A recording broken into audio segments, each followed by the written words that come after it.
নমস্কার বন্ধুরা, উচ্চি ডে আউটে জানাই আপনাদের সবাইকে স্বাগত। আজ বানিয়েছি আলু বেগুন আর কাতলা মাছ দিয়ে একটা সবজিটা কিভাবে বানালাম তার রেসিপিটাই আপনাদের সাথে শেয়ার করব।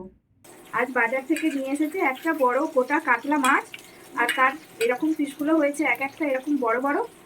আর আমি কড়াইতে কতগুলো ভাজতেও বসিয়ে দিয়েছি।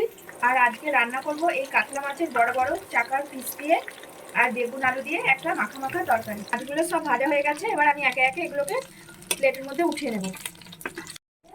এই মাছ ভাজার তেলের মধ্যে আমি আরেকটু তেল দিয়ে দিচ্ছি। এবার এর মধ্যে দিয়ে দেবো 5 ফোড়ন আর একটু গোটা জিরে ফোড়নে দিয়ে দেবো। এবার এই তেলের মধ্যে আমি বড় বড় করে কেটে রাখা বেগুনগুলো দিয়ে দিচ্ছি। ওদিকে কড়াতে বেগুনটা ভাজা হচ্ছে, আর তার মধ্যে আমি এদিকে একটা মশলা রেডি করে নিচ্ছি। দিয়ে দিচ্ছি পরিমাণ মতো হলুদের গুঁড়ো, জিরের গুঁড়ো 1 চামচ ধনের গুঁড়ো, আর পরিমাণ মতো শুকনো লঙ্কার গুঁড়ো। দিয়ে দিচ্ছি অল্প একটু কাশ্মীরি লঙ্কার গুঁড়ো। জল দিয়ে মশলাটা গুলে নেব। মশলাটা এইভাবে রেডি করে নিলে এটা একটু ফুলেও যায়, আর কড়াতে একরকম শুকনো মশলাটা দিলে একটু জ্বলে যায়। তার জন্য আমি এইভাবে বাটিতে জল দিয়ে গুলে নিলাম। এবার এর মধ্যে আমি দিয়ে দিচ্ছি বড় বড় করে কেটে রাখা লম্বা লম্বা করে কেটে রাখা আলুগুলো। এবার এটা একটু ভাজা হোক, তারপর আমি মশলাটা দেবো।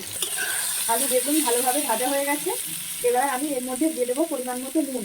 দিয়ে দিলাম নুন। এবার দিয়ে দিচ্ছি মশলাটা। এবার আমি একটা টমেটো লম্বা লম্বা ফালি করে কেটে রেখেছিলাম, সেটা দিয়ে দিলাম। আর এর মধ্যে দিয়ে দেবো দুটো চেরা কাঁচা লঙ্কা। এবার এটাকে আমি একটু কষিয়ে নেবো নেড়ে চেড়ে।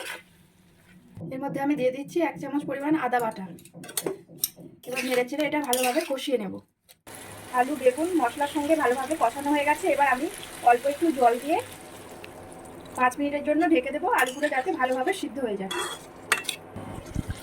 5 মিনিট পর ঢাকনাটা খুললাম, আলু আর বেগুন সেদ্ধ হয়ে গেছে। এবার আমি দিয়ে দেবো মাছগুলো। ভাজা মাছটা আমি এর মধ্যে দিয়ে দিয়েছি, আর এটা নেড়ে চেড়ে আরেকবার ঢাকা দিয়ে দেবো।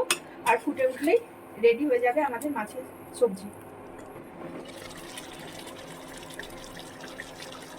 ভালোভাবে ফুটে গেছে মাছের আর বেগুনের সবজি আমাদের রেডি। এবার আমি উপর থেকে ছড়িয়ে দেবো কুচানো ধনেপাতা। রেডি আমাদের কাতলা মাছের আলু বেগুনের ঝাল। এটা ভাত আর রুটি দুটোর সাথেই খেতে খুব ভালো লাগে। মাছের এই রেসিপিটা আমি আপনাদের সাথে রুটির সঙ্গে পরিবেশন করছি। আপনারাও এইভাবে বানাবেন। আজ এই পর্যন্তই। আবার একটি নতুন রেসিপি নিয়ে আপনাদের সঙ্গে হাজির হব। নমস্কার।